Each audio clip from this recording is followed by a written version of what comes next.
Welcome, I'm Darren, and I'll be your guide today as I rank the best rookie card designs of 1993. And by rookie cards, I mean regular set cards that are the definitive rookie card for each set. So not an additional subset card. These are the cards that are the ones that stand out for us as the iconic rookie card from each set for each player. And in 1993, we had some really good sets, which meant that we had some really good rookies. Now, a lot of these rookies were actually, most of the rookies in 1993 were just regular cards with like a little rookie badge up on the card. That's all they did. Not that that didn't look good, it still looked amazing. But, I mean, if you're going to make a rookie card, you got to do something with it. And shockingly to me, as I went through this, I realized that with basketball, that's all they did. They didn't do anything that was a grand celebration of the rookies.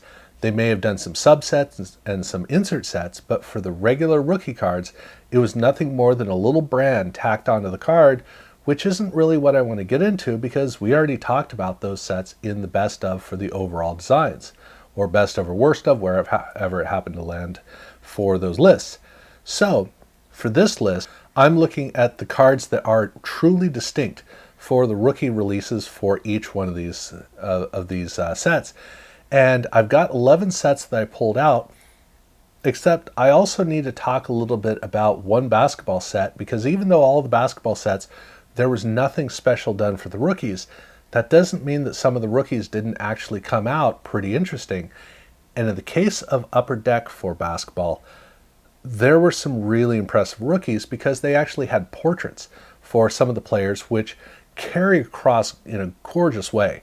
I mean, the card design for 1993 in basketball is one of the great designs of Upper Deck and really of sports cards. Just look fantastic. But when you get these really cool portraits in there, it just elevates it well above what the regular cards could potentially be. And it puts it alongside the rookie cards from 1992 from Upper Deck, which were pretty spectacular. But it's not just Upper Deck that did this, because they also had some of these showing up in Ultra with different types of portraits. But you also got some of these Ultra cards that had portraits that were distinct for the rookies that make it look really cool. But it's not just the portraits, because also Upper Deck had a photo shoot that happened at the Orlando Magic's arena, and so you get these really cool shots from the backboard with the player with that gorgeous key behind him. And some of these cards had this photo shoot presence on the cards that was so impressive that, well, the Bobby Hurley card is literally the box bottom for Series 2.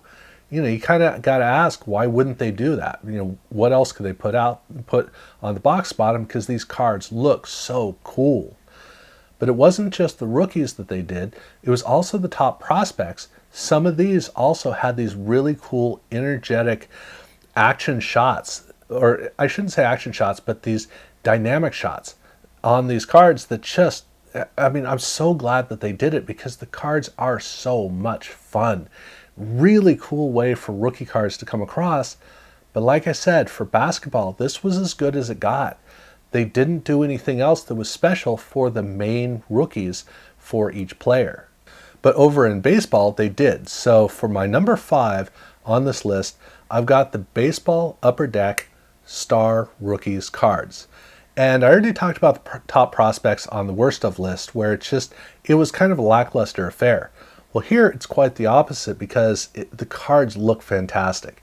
They got a black band at the top, black band at the bottom, which already is kind of cheating, because when you have black, it provides you with what you need for a really impressive presentation of the image. A little bit of gold print in it, not gold foil, but gold print, still looks great. The vibrant logo down on the card is just, I love it. And then I think that they did a pretty good job of selecting images to go in it. So these cards have all the vibrance of what you want to see in an awesome rookie card of somebody who you're excited to see his future. So these cards, to me, this is about as good as it got for baseball for rookie cards, because from here on out, we're just going to be looking at football cards. And at number 4, we kicked that off with the Pro Set Power Rookies, which is, it could be a bit misleading because Pro Set Power did not do rookies in the set. It had an insert set that looked at rookies, but in the main set it didn't. But that's because they had a whole second release that was their update set that was built entirely around rookies and players who had changed teams. And the reason they did this was because 1993 was the year of the first year of NFL free agency. And so we were all excited about seeing what this would be like. And they had some big names like Joe Montana and Reggie White who were changing teams, which meant it was a great opportunity to explore all of these players who are now starting to shift around the league. Enough that Pro Set decided to create a power set that was built entirely around the power moves, which was just the players who changed teams, and then also for their rookies, which was, or NFL prospects as they called them, which is obviously rookies. And so it's a whole set of rookies, but it's designed literally to showcase these players as rookies. So it probably counts, and I'm counting it. And part of that is because of how cool these cards are. Now they used kind of not a stone or a marble effect, it's more of a manufactured rock type of look. And it's got a speckled look to it, which is actually, it does look pretty cool with the colors that they chose. Not great, but it looks pretty cool. But it gives a very interesting, clean look to each one of the cards that's very distinct about all of these Pro Set Power update card sets. But it's the whole design theme for the cards, which is these floating boxes which have pieces of the background. That's what's so cool about the card. So when you look at it, it's a card that doesn't jump out at you, but it's intriguing. And so it gives you the ability to really pay attention to just what they're doing with their whole design aesthetic, which is so much fun to look at. At least for me, it's fun to look at. I love the way they come across.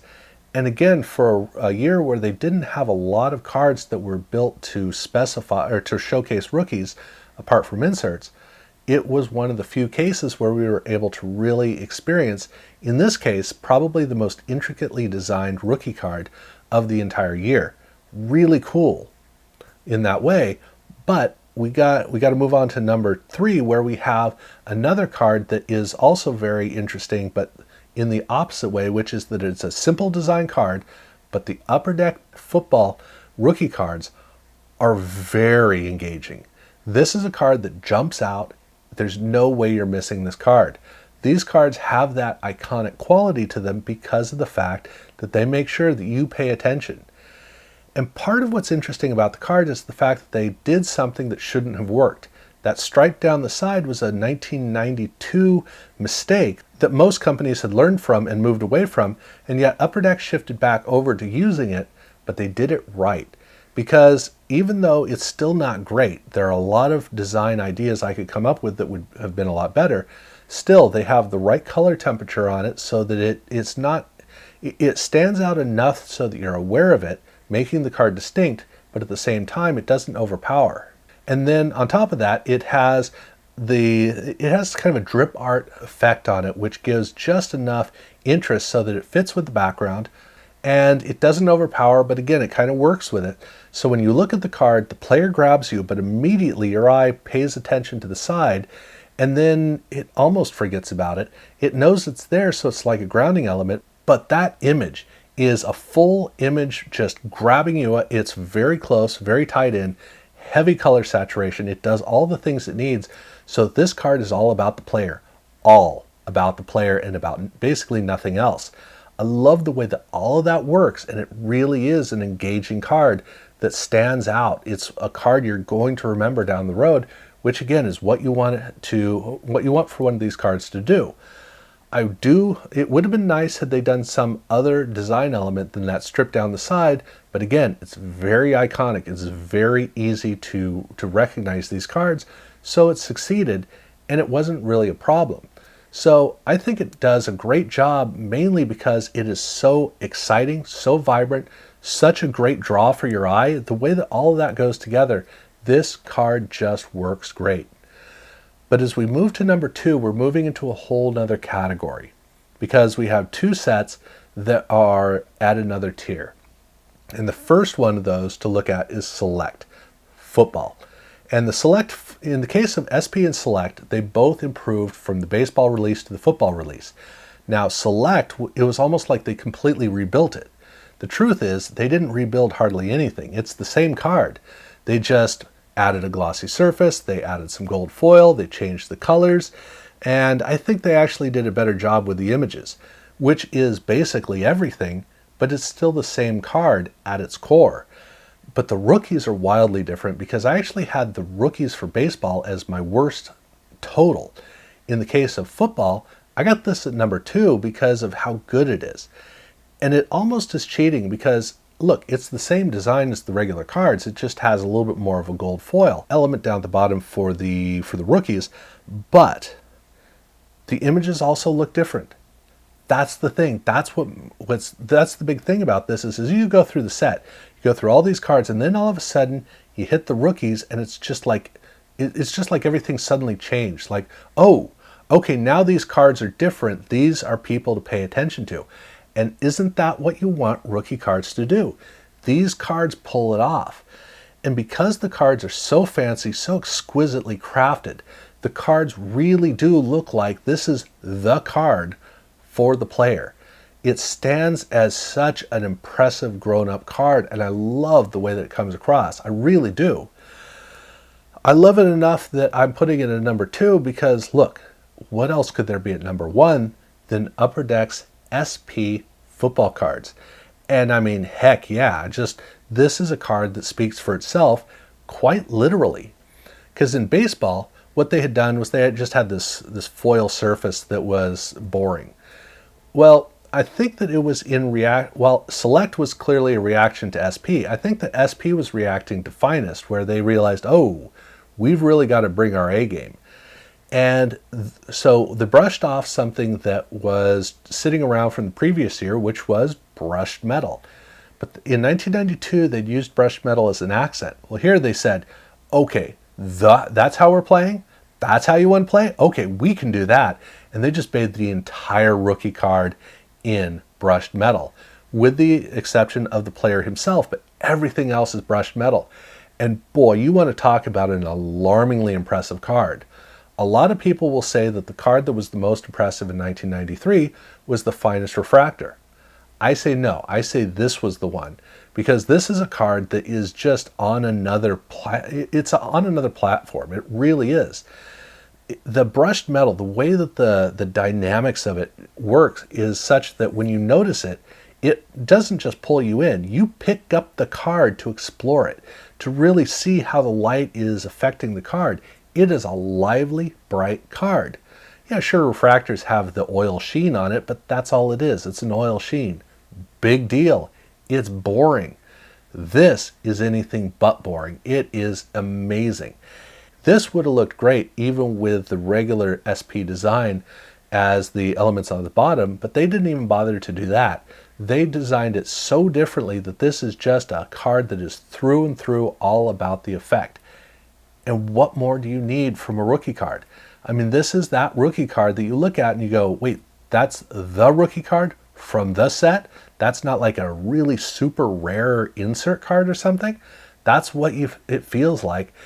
And hey, they nailed it. I mean, this is easily the gold standard for rookie cards in 1993, and there's not a lot of competition outside of this year. So that's my list of the best rookie card designs for 1993, and I've already done the worst of. If you haven't seen that, do check that out. If you haven't subscribed to my channel, I do urge you to do so, and definitely check out the other rankings that I've done, because I've been making my way all the way through the years. I'm up to 1993 at this point. So check those out if you haven't had a chance, and thank you very much for watching.